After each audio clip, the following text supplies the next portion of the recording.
Hello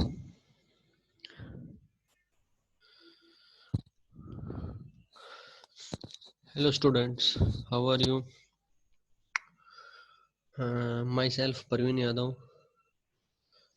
I'm working as an assistant professor in St. Andrews Institute of Technology and Management. Today we are going to discuss first topic of unit number 4 of BCA from BCA 6th SEM, and the subject is Introduction to .NET, and the today's topic is inheritance, single and multi-level and shield class. The rest type of inheritance, that is multiple, hybrid and hierarchical, are performed under the interface. So when we will discuss about interface, we will clear or we will run the programs related with the multiple, hybrid and hierarchical inheritance over there. So basically what is inheritance? आप लोग अ,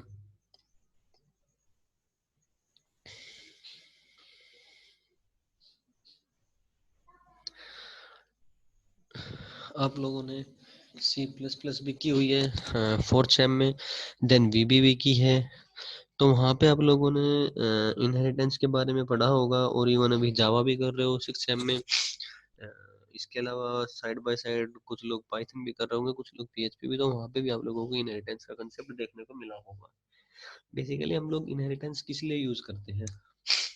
जहाँ पर हमें अपने programme को source code कम से कम रखना हो, अपनी पेरेंट क्लास की कुछ प्रॉपर्टीज को अपने साइड क्लास में, या बोले कि सुपर क्लास की प्रॉपर्टीज को अपनी सब क्लास में एक्सेस करना हो, और वो जो हम एक्सेस कर रहे हैं उसी चीज को हम बोलते हैं इनहेरिट। सो यहाँ पे हमारे पास ये एक इम्पोर्टेंट टर्म्स है ओप्स प्रिंसिपल की, जो कि हमारे पास ऑब्जेक्ट ओरिएंटेड प्रोग्रामिंग के प्रिंसिपल्स हैं। उसमें से वन ऑफ द बेस्ट और one of the important topic है, one of the important part है। सो यहाँ पे हमारे पास क्या है कि it is the mechanism in C# by which one class is allowed to inherit the feature of another class. Features में आपके डाटा मेंबर्स भी आ गए हैं, मेंबर फंक्शंस भी आ गए हैं, वो सारी कुछ चीजें हैं। यहाँ पे 3 टर्म्स हमारे पास बेसिकली हमने लिखी हुई है। सुपर क्लास, जिसके बारे में अभी हमने डिस्कस किया कि ये हमारे पास बेस क्लास होगी या पेरेंट क्लास होगी, जिसके कुछ फीचर्स को हम अपनी सब क्लास में या चाइल्ड क्लास में इनहेरिट कर रहे होंगे। तो वही चीज हमने यहाँ पे भी डिस्क्राइब की है कि सब क्लास। बात की हमने रीयूजेबिलिटी के रिगार्डिंग। सो कुछ कोड ऐसा होगा जो हमारे पास पेरेंट क्लास में होगा, हमें वो चाइल्ड क्लास में भी चाहिए, तो हम चाहेंगे कि वो कोड हमें रीराइट ना करना पड़े, हम उस कोड को अपनी पेरेंट क्लास से ही उठाएं और उसको एग्जीक्यूट करा लें, तो वो हमारे पास रीयूजेबिलिटी है। तो यहाँ पे क्या inheritance puts the concept of reusability, that is when we want to create a new class and there is already a class that includes some of the code that we want, we can drive our new class from the existing class. By doing this we are reusing the fields and methods of the extended existing class. अब basically इस चीज को हम लोग यहाँ पे use कैसे करेंगे, क्या सिंटेक्स है उसके बारे में बात करते हैं। सो ये आपका सिंटेक्स हमारे पास C# के अंदर कि क्लास जो हमारे पास चाइल्ड क्लास होगी वो, ये इनहेरिट के लिए हमने सिंबल कोलन यूज किया हुआ है, और बेस क्लास को हम यहाँ पे यूज करेंगे पेरेंट क्लास, और आपकी ये सब क्लास। ये हो गया आपकी मेथड्स एंड फील्ड्स। अब यहाँ पे हमारे पास जो नंबर ऑफ सब क्लासेस हैं वो देख लेते हैं। ये आपकी फर्स्ट है सिंगल इनहेरिटेंस, देन आपका multi level, multiple, hybrid, hierarchical. तो पांचों के बारे में आज डिस्कस करेंगे, बट जो प्रोग्राम है वो सिंगल एंड आपका मल्टी लेवल के बारे में करेंगे, बिकॉज हमारे पास जो बाकी की 3 क्लासेस हैं या बाकी की जो 3 टाइप्स ऑफ इनहेरिटेंस हैं वो हम लोग अचीव करते हैं यहाँ पे by using the concept of interface. तो बेसिकली हमारे पास सिंगल क्लास के अंदर क्या होगा, आपके पास एक पेरेंट क्लास होगी, एक चाइल्ड क्लास होगी, और उसका कुछ डायग्राम हमारे पास इस तरीके से होगा। ये कुछ डायग्राम होगा, हमें इसी तरीके से अपने प्रोग्राम को परफॉर्म करना होगा कि कोई क्लास ए है, क्लास बी है, class B inherits class A, और इसके अंदर जितने भी आपके डाटा फील्ड्स होंगे, मेथड्स होंगे, वो सारे के सारे बी भी एक्सेस कर पाएगा। ये आपका सिंटैक्स हो गया सिंगल इनहेरिटेंस का। यहाँ पे एक एग्जांपल भी आपके पास कि हमने यहाँ पे क्लास बनाई जिसका नाम हमने एनिमल डाल दिया, एक फंक्शन बनाया उसके अंदर हमने कुछ वैल्यू प्रिंट कराई है, देन एक और क्लास बनाई है एनिमल को इनहेरिट कर लिया है, एक फंक्शन यहाँ पे बनाया है अपनी मेन क्लास में, अपनी जो सेकंड क्लास है, सब क्लास है, चाइल्ड क्लास है, उसकी क्लास का ऑब्जेक्ट बना के हमने यहाँ पे दोनों फंक्शंस को कॉल करा लिया है, डेट इज द बार्क और ईट। अब देखोगे दोनों ही आउटपुट हमारे पास यहाँ पे हैं। उसके बाद मल्टी लेवल इनहेरिटेंस है, तो यहाँ पे आपके पास एक क्लास और बढ़ जाएगी, डेट इज सी। सो यहाँ पे जो मेथड्स और जो डाटा यहाँ पे होगा, जो फील्ड्स यहाँ पे होगी, उसको वो बी क्लास भी उसको इनहेरिट कर सकती है, और सी क्लास भी। सी बी क्लास हमारे पास ए के डाटा मेंबर्स को, फील्ड्स को एक्सेस कर पाएगी, सी क्लास ए और बी दोनों की को एक्सेस कर पाएगी। इसका भी एक एग्जांपल है यहाँ पे, वो भी यहाँ पे हमने बस एक क्लास यहाँ पे एक्सटेंड कर दिया, डेट इज बेबी डॉग को हमने यहाँ पे एक्सटेंड कर लिया, और बेबी डॉग को ऑब्जेक्ट बना के हमने उस चीज को इनहेरिट कर लिया है, वॉइड ईट को, वॉइड बार्क को और वॉइड वीप को, और आपके पास यहाँ पे तीनों ही हमारे पास क्या आ जाएंगे, आउटपुट में आ जाएंगे। उसके बाद जो हम बात कर रहे थे मल्टीपल इनहेरिटेंस की, तो ये आपका मल्टीपल इनहेरिटेंस है। यहाँ पे हमारे पास आपकी जो सी प्लस प्लस है, वहाँ पे आप लोग मल्टीपल इनहेरिटेंस हम इजीली अचीव कर पाते हैं, बट जो हमारे पास उसके बाद की जो लैंग्वेजेस है, इधर वो सी शार्प हो या आपकी जावा हो, इन दोनों लैंग्वेजेस के लिए आपको इंटरफेस यूज करना पड़ेगा टू अचीव मल्टीपल इनहेरिटेंस। तो यहाँ पे मल्टीपल इनहेरिटेंस का कुछ सिनारियो ये है कि ए के अंदर कुछ डाटा फील्ड्स होंगे, कुछ मेथड्स होंगे, बी के भी कुछ डाटा फील्ड्स मेथड होंगे, और वो सी उन दोनों को एक्सेस कर रहा होगा। बट यहाँ पे हो सकता है कि एक प्रॉब्लम ऐसी क्रिएट होगी, एक फंक्शन यहाँ पे भी हो और वही सेम फंक्शन यहाँ पे हो, तो इस क्लास के लिए वो प्रॉब्लम क्रिएट हो जाएगी कि वो कौन से फंक्शन को यहाँ पे एग्जीक्यूट कराए, इसको इनहेरिट करे या इसको इनहेरिट करे। हो सकता है कि फंक्शन सेम हो, उसके अंदर पैरामीटर्स अलग हो, या हो सकता है कि फंक्शन सेम हो और हमें कुछ प्रिंट जो स्टेटमेंट हमारी वो कुछ और आ रही हो, यहाँ पे कुछ और हो, तो ये प्रॉब्लम सी के लिए क्रिएट हो जाती है यहाँ पे कि उसको क्या कराना है। और वहीं यहाँ पे लिखा है वन क्लास है मोर देन वन सब classes and inheritance in and inherit features from all parent classes. C Sharp does not support multiple inheritance with classes. We can achieve only through interface. तो जब हम interface के बारे में बात करेंगे तब डिस्क्राइब करेंगे। ऐसे आपके पास हमारे पास यहाँ पे होगा आपका हिरारिकल इंटरफेस इनहेरिटेंस। तो यहाँ पे आपके पास क्या हुआ कि एक क्लास है, ठीक है, यहाँ पे एक क्लास हुई, यहाँ पे आपके पास मल्टीपल चाइल्ड क्लासेस हो गई हैं, ए को बी ने भी इनहेरिट कर लिया, सी ने भी इनहेरिट कर लिया और डी ने भी इनहेरिट कर लिया, तीनों से हमने वैल्यू प्रिंट करा दी। एक आपके पास हाइब्रिड इनहेरिटेंस यहाँ पे भी है, आपका इंटरफेस का कंसेप्ट यूज होगा, और वो क्यों होगा, क्योंकि यहाँ पे हम लोग क्या यूज करते हैं, मल्टीपल इनहेरिटेंस। तो आप ये देख रहे होगे, ये वाला जो कंसेप्ट है आपका, ये जो रेस्ट पार्ट है बी सी और डी, ये आपका कहीं ना कहीं मल्टीपल इनहेरिटेंस का पार्ट है। ये आप बोल सकते हो कि आपका हिरारिकल है, जो आप सिंगली इजीली अचीव कर लोगे ए बी और सी के लिए, बट जब बी और सी से मेरे पास डी इनहेरिट कर रहा होगा तो उसके लिए प्रॉब्लम अब क्रिएट हो जाएगी। यहाँ तक कोई इश्यू नहीं है, बी क्लास है, ए के फंक्शंस को, ए के डाटा मेंबर्स को, ए के मेथड्स को इजीली वो क्या कर लेगी, इनहेरिट कर लेगी, सी भी इजीली इनहेरिट कर लेगा। बट अब प्रॉब्लम क्रिएट हो जाएगी डी के लिए, क्योंकि उसने बी के पास ए के भी है और बी के पास सी के भी कुछ डाटा मेंबर्स हैं। बट अब प्रॉब्लम हो जाएगी डी के लिए कि वो किसके डाटा मेंबर्स को, किसके मेथड्स को वो यहाँ पे यूज करे, बी क्लास के या सी क्लास के। सो ये जो कंसेप्ट है वो हमारे पास हम अचीव करेंगे बाय यूजिंग इंटरफेस। सो अब हम चलते हैं अपने टॉप पे, that is single level inheritance, और उसके एग्जांपल के बारे में डिस्कस करते हैं, देन आगे देखते हैं क्या कुछ हम वहाँ पे करेंगे। सो हम अपने ऑनलाइन टर्मिनल की तरफ चलते हैं, और हम जो ऑनलाइन टर्मिनल यूज कर रहे हैं वो है हमारा दिस वन। हम लास्ट टाइम से यही टर्मिनल यूज कर रहे हैं फ्रॉम यूनिट नंबर 3। सो यहाँ पे हम अपने प्रोग्राम को क्रिएट करना स्टार्ट करते हैं। हमारे पास मेन क्लास हो गई है दिस वन, तो यहाँ पे हम अपनी पहली क्लास बनाते हैं, डेट इज सिंपल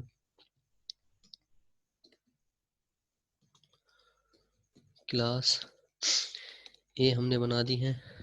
इसके अंदर हमने कोई फंक्शन लिख लिया है। पहले हम यहाँ पे दो मेथड, दो डाटा आइटम्स क्रिएट कर लेते हैं। हम जिनको चलते हैं पहले अपने मेथड से नॉर्मल, क्या कुछ एरर आएंगे वही चीज़ें। हमने स्ट्रिंग नेम ले लिया, देन हमने स्ट्रिंग सब्जेक्ट लिया, ये हमारे पास दो हमने यहाँ पे पैरामीटर ले लिए हैं, ठीक है, ये दिस वन। उसके बाद जब हमने दो पैरामीटर लिए तो कोई ना कोई हमें फंक्शन भी यहाँ पे क्रिएट करना पड़ेगा to use this data item. So public void हमने यहाँ पे इसको डाल दिया रीड 1। यहाँ पे हमने लिख लिया string name comma string subject.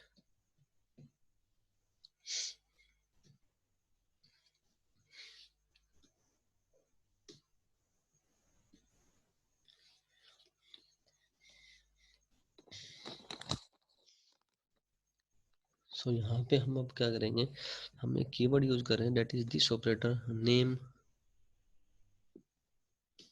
is equals to name, then same this operator subject is equal to subject is equals to subject. So ये हमारे पास हुई है एक, हमने यहाँ पे मेंबर को भी यूज कर लिया है। अब यहाँ पे हमें वैल्यूज को प्रिंट भी कराना है, तो यहाँ पे हम अपनी स्टेटमेंट रन करेंगे console डॉट राइट। अब इसके अंदर हमें जो जो वैल्यूज प्रिंट करानी है, तो फर्स्ट क्या कराना है, नेम इज, देन प्लस, और ये हमारा पैरामीटर हो गया नेम, और ये हमने कॉपी कर लिया और ये हमने एज इट इज यहाँ पे पेस्ट कर दिया। तो यहाँ पे हमने चेंज कर लिया इसको सब्जेक्ट से, डेट इज सब्जेक्ट, और ये चीज हमने यहाँ पे प्रिंट करा दी आपकी सब्जेक्ट। तो यहाँ पे ये तो आपकी हो गई है एक पेरेंट क्लास। पेरेंट क्लास में हमने क्या किया, स्ट्रिंग नेम स्ट्रिंग सब्जेक्ट एक फंक्शन बनाया वो रीड, वहाँ से हमें कोई ना कोई वैल्यूज मिलेगी, वो वैल्यूज हमारे पास जो ये हमने यहाँ पे डाटा मेंबर्स डिक्लेयर किए हैं उसके अंदर वो वैल्यूज लोड हो जाएंगी। हमने यहाँ पे ये जो हमारे पास नेम है और जो सब्जेक्ट है ये सेम रखा है जो हमारे पास डाटा आइटम्स का है, तो इसीलिए हमने यहाँ पे दिस ऑपरेटर को यूज किया है, सो डेट की जो वैल्यूज मुझे बाय यूजिंग मेरा वो अपने ऑब्जेक्ट के थ्रू जो वैल्यू इस फंक्शन को पास कर रहा हूँ वो मेरे पास इन डाटा आइटम्स को अलॉट हो जाए। ये तो था मेरा पेरेंट क्लास। अब हम चलते हैं यहाँ पे अपनी चाइल्ड क्लास की तरफ। हमने क्लास बनाई बी और हमने यहाँ पे इनहेरिट कर लिया ए को।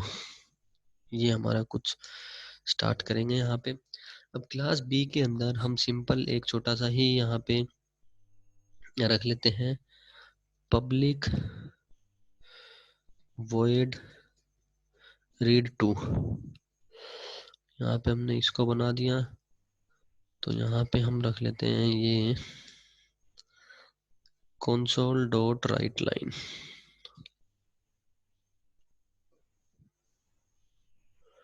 हमें यहाँ पे नेम हो गया, हमारे पास सब्जेक्ट हो गया। अब हम यहाँ पे लिख देते हैं सेमेस्टर।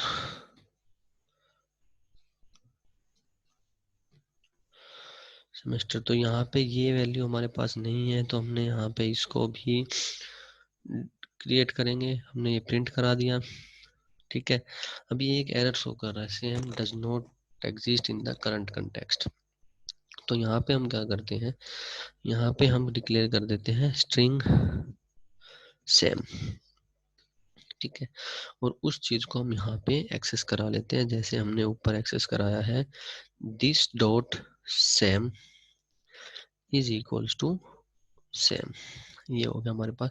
और जब हमने ये करा दिया है तो ये चीज हमें यहाँ पे पास करनी होगी कंट्रोल सी, और ये हमारा हो गया है कंट्रोल बी। अब हमारे पास ये हो गया है, ये यहाँ पे हम इसको, ये हो गया आपका, ये हो गया, और आपका ये कंप्लीट यहाँ पे हो गया। अब हम अपने चलते हैं मेन क्लास के अंदर। मेन क्लास के अंदर चलते हैं, तो ये जो हमारी स्टेटमेंट है इसका कोई यूज नहीं है। हमें एक ऑब्जेक्ट क्रिएट करना है, तो हम अपने बी क्लास का ऑब्जेक्ट करेंगे जो कि मेरी चाइल्ड क्लास है, उसका हमने ऑब्जेक्ट क्रिएट कर दिया B1 न्यू ऑफ बी। ये हो गया हमारा। अब मैं इस ऑब्जेक्ट के थ्रू B1 के थ्रू यहाँ पे B1 डॉट हमें कौन सा कॉल करना है, रीड। रीड के अंदर मैंने क्या डाल दिया, हमारे पास नेम मैंने डाल दिया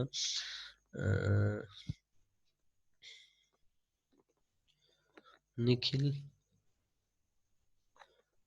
और सब्जेक्ट मैंने डाल दिया डॉट नेट। दूसरा भी हमने यहाँ पे कॉल करा लिया, दैट इज उसको हमने यहाँ पे पेस्ट कर दिया। तो यहाँ पे हमारे पास जस्ट हमने सेमेस्टर डाला हुआ है, तो हमने यहाँ पे लिख दिया 6th सेम, और इसको हमने कर दिया रीड 1 के नाम से, रीड 2 के नाम से, सॉरी। ऊपर हम एक बार चेक कर लेते हैं, वो हमारे पास है रीड 1, तो हमने इसको कर दिया रीनेम रीड 1। अब हम प्रोग्राम को रन करते हैं और चेक करते हैं हमारे प्रोग्राम में कोई एरर है या नहीं है। तो आप अब देख रहे हो यहाँ पे कि हमने लिखा name is Nikhil, subject is dot net end semester is 6th same. यहाँ पे हो क्या रखा है, अभी हमने ये सारी चीजें इस ऑब्जेक्ट के थ्रू कॉल करा ली जो कि मेरे पास चाइल्ड क्लास का था, ठीक है। तो ये हमारे प्रोग्राम का आउटपुट आ गया। अब हम यहाँ पे एक छोटा सा चेंज करके देखते हैं, क्या हम इस फील्ड को यहाँ से रिमूव करके अगर हम इसको अपनी मेन क्लास में रखें तो यहाँ पे आपको समझ में आएगा कंसेप्ट क्या है। अभी ये प्राइवेट है, हमें इसको पब्लिक बनाना पड़ेगा नीचे एक्सेस करने के लिए। और जो हम ये पब्लिक और प्राइवेट यूज कर रहे हैं, तो नीचे आपका एक टॉपिक आएगा विजिबिलिटी का। तो शायद वो चीजें भी आपको यहाँ पे क्लियर हो जानी चाहिए कि प्राइवेट क्या है, पब्लिक क्या है और प्रोटेक्टेड क्या है। हमने यहाँ पे स्ट्रिंग सेमेस्टर यहाँ पे यूज कर लिया और ये सारा कुछ सेम रखा, और अब हमने प्रोग्राम को रन करा दिया। तो आप देख रहे हो आपका आउटपुट अभी भी ये है, ये आ रहा है। तो यहाँ पे आपने अभी तक देखा कि सिंगल लेवल इनहेरिटेंस आपका किस तरीके से वर्क करता है। अब यहाँ पे हम चलते हैं और यहाँ पे एक क्लास और ऐड कर लेते हैं, और मैं यहाँ पे आप देख रहे हो तो मैं यहाँ पे इस कोड को मैं करता हूँ कॉपी। ये कोड एज इट इज हम लोगों ने कॉपी कर लिया, क्लास सी हमने यहाँ पे इसको पेस्ट कर दिया। अब हम क्या करेंगे, सी क्लास हमने इसको बना दिया, ये बी को इनहेरिट कर रही होगी क्योंकि बी ने ए को इनहेरिट किया हुआ है। यहाँ पे हमने इस मेथड का नाम डाल दिया 3, और हम यहाँ पे सेमेस्टर के साथ अब लिख देते हैं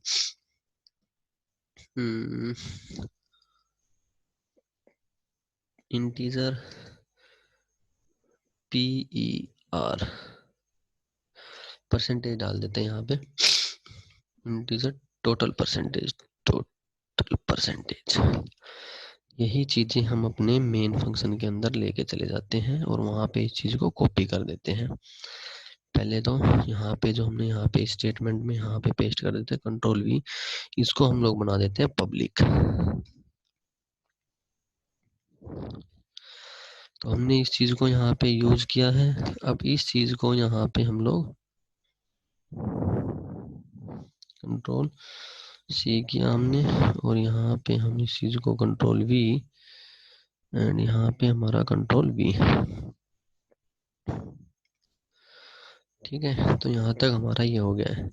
अब हमें एक चेंज करना पड़ेगा, हमने कौन सी क्लास बनाई है, सी क्लास बनाई है। तो सी क्लास का हमने यहाँ पे ऑब्जेक्ट बना दिया, जस्ट ये सिंपल सिंपल चेंजेस के साथ। यहाँ पे हमने इसको सेम ही रखा है, इसको यहाँ से कॉपी करेंगे और यहाँ पे हम इसको पेस्ट कर देंगे। अपने मेथड का नाम चेंज करेंगे और यहाँ पे हम लोग परसेंटेज डाल देते हैं 70। अभी एक चेंज करना पड़ेगा हमें, क्या, क्योंकि यहाँ पे हमने जो 70% लिखा है तो उसको प्रिंट भी कराना पड़ेगा। तो परसेंट इज, और यहाँ पे आपका आ जाएगा टोटल परसेंटेज। तो ये हो गया आपका कंट्रोल V के साथ। अब हम इसको रन करते हैं, compilation error, C could be not be found। अच्छा ठीक है, तो यहाँ पे हमारे पास हो जाएगा capital C, this one is also the capital C, ठीक है। अभी यहाँ पे ये एक, ठीक है, क्योंकि यहाँ पे हमारे पास सिंबल क्या है वो इसको शो कर रहा है। तो यहाँ पे हम क्या करते हैं, b3.b1.read can't convert from string to integer। तो यहाँ पे आप एक ऐसा कर रहे हो कांट कन्वर्ट का, वो क्यों आ रहा है, क्योंकि हमने यहाँ पे क्या है, जैसे कॉपी किया था तो हमने वैल्यूज को एज इट इज रखा, इसको हम कर देते हैं यहाँ से रिमूव। अब हम रन करते हैं, तो ये आपका हो गया मल्टी लेवल इनहेरिटेंस। यहाँ पे आपने क्या किया, इस प्रोग्राम को एक बार कम्प्लीटली दोबारा देख लेते हैं और फिर हम इसको फर्दर एंड अप करते हैं। एक क्लास हमने बनाई थी स्टार्टिंग में, ये वहाँ पे हमारे पास उस टाइम पे हमने इन चीज़ों को यूज़ नहीं किया, ठीक है, इन चीज़ों को यूज़ नहीं किया, बस इतना था हमारे पास, और हमने इसको एग्जीक्यूट करा दिया यहाँ तक। सेमेस्टर हमने यूज़ किया हुआ है शायद, हाँ सेमेस्टर हमने यूज़ किया हुआ है, तो ये हटा दिया। जो हमने, ये हो गया हमारे पास सिंगल लेवल इनहेरिटेंस। और जब हम मल्टी लेवल इनहेरिटेंस कर रहे हैं तो हमने ये और फील्ड यहाँ पे यूज़ की, और हमने इस दूसरे जो हमने तीसरी क्लास बनाई है उसके अंदर उस चीज़ को इनहेरिट कर लिया, और मेन क्लास में हमने क्या किया है, जो हमारे पास चाइल्ड क्लास है उसका ऑब्जेक्ट बना के हमने वो सारे मेथड्स को कॉल करा लिया है। अब यहाँ पे हम बात करते हैं अपना नेक्स्ट टॉपिक, जो कि अभी हम कर सकते हैं साथ के साथ।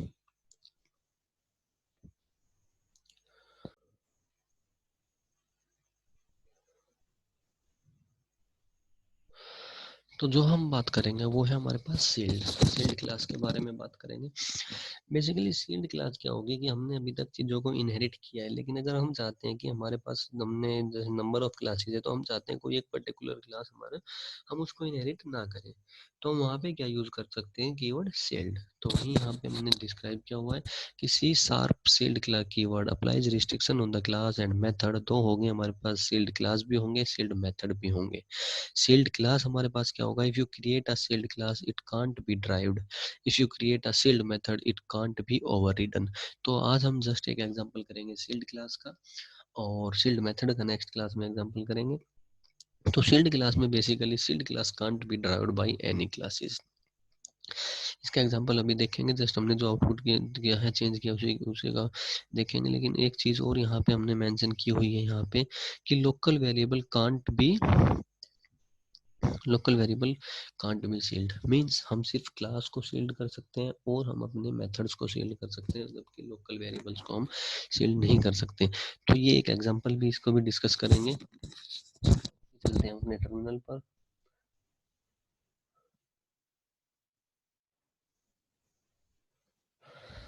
सील्ड की हम लोग बात कर रहे थे, तो यहाँ पे हम यहाँ पे इसी क्लास को सील्ड कर देते हैं, सील्ड भी है, इसी को यहाँ पे हमने एस,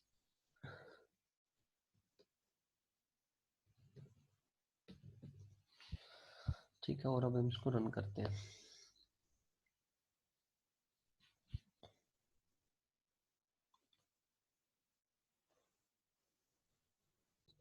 तो यहाँ पे अब हम क्या करते हैं, फर्स्ट एक एक जगह अपना सील्ड जो हमारा कीवर्ड है वो लगाते हैं। इस क्लास को हम सील्ड बना देते हैं अभी के लिए, और रन करके चेक करते हैं अपने आउटपुट को। तो यहाँ पे आप एरर चेक कर रहे होगे, B can't try from sealed type A. First error हमारे पास यहाँ पे जनरेट हुआ, ठीक है। यहाँ पे इसने क्या बताया कि हम ए को इनहेरिट नहीं कर सकते। अब यही चीज हम यहाँ पे इसको करते हैं, C can't derive from sealed type B, ठीक है। क्योंकि अब हम क्या कर सकते, अब हम क्या नहीं कर सकते, जो सी क्लास है उसको हम इनहेरिट नहीं कर सकते बी के थ्रू। और यहाँ पे अगर हम यहाँ पे लगाते हैं तो इसका कोई यूज नहीं है हमारे पास। अब देखोगे, बिकॉज यहाँ पे इसने आउटपुट इसलिए जनरेट कर दिया बिकॉज ये हमारे पास, हम इस क्लास को जो सी क्लास है उसको कहीं पे भी इनहेरिट नहीं कर रहे हैं। तो ये हमारे पास बेसिकली सील्ड क्लास का डिफरेंस है। तो ये प्रोग्राम जिसने भी नहीं किया हो एक बार वो देख सकता है कंप्लीट प्रोग्राम। ये आपका पूरा कंप्लीट प्रोग्राम है। आपका यहाँ पे सिंगल लेवल इनहेरिटेंस भी कंप्लीट हुआ है, मल्टी लेवल इनहेरिटेंस भी कंप्लीट हुआ है, और सील्ड क्लास भी कंप्लीट हुआ है।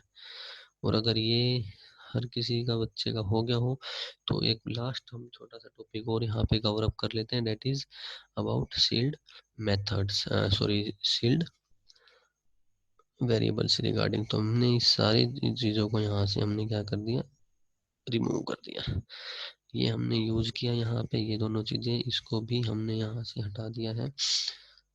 और यहाँ पे हम जस्ट एक वेरिएबल लिखते हैं, integer x is equals to 10, console dot write, line के अंदर हमने x की वैल्यू को प्रिंट करा दिया, प्लस यहाँ पे एक मिनट एक्स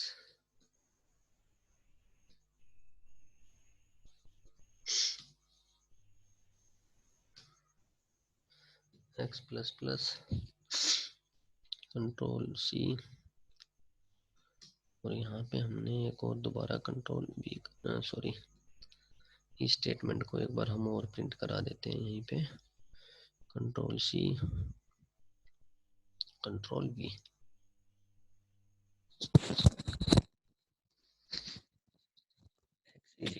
एक्स प्लस, अच्छा सॉरी,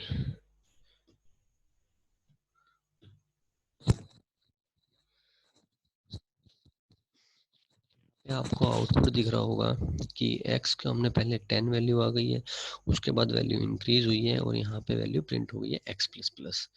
चलो यहाँ पे इससे पहले हम एक काम और कर देते हैं, यहाँ पे कर देते हैं इस वैल्यू को प्लस प्लस एक्स, जिससे आपका ये कंसेप्ट और यहाँ पे क्लियर हो जाएगा। दोबारा पोस्ट इंक्रीमेंट और प्री इंक्रीमेंट का तो आप देख रहे होगे चेंजेस, ठीक है। अब हम क्या करते हैं, इसको यहाँ पे सेल डिक्लेयर कर देते हैं, SALED।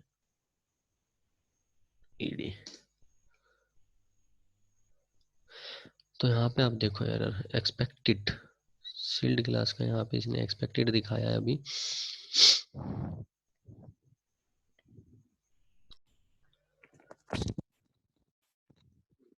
कुछ एरर देख रहे हैं, हमने थोड़ा सा चेंज किया है, जस्ट एक वैल्यू को रखा है। कुछ एरर आप लोग यहाँ पे देख रहे हो कि ये देखो यहाँ पे इसने एक्सपेक्टेड दिखा दिया। Then the main error is this, modifier sealed is not valid for this item. अगर हम यहाँ से इस सील्ड को यहाँ से रिमूव कर देते तो हमारे सारे एरर रिमूव हो जाएंगे। तो बेसिकली हमने क्या किया कि सील्ड हमारे पास एक कीवर्ड है जिसको हम सिर्फ और सिर्फ क्लास को और मेथड को सील्ड कर सकते हैं, अपने डाटा वेरिएबल को सील्ड नहीं कर सकते। सो आज की क्लास का आपके पास यहाँ पे हमने क्लियर जो डिस्कस किया है वो है inheritance, single level multi level inheritance with example, और जो बचे हैं हमारे पास उनको हम यूजिंग इंटरफेस करेंगे। सेकंड वन हमने किया है सील्ड क्लास और sealed methods. Thank you everyone.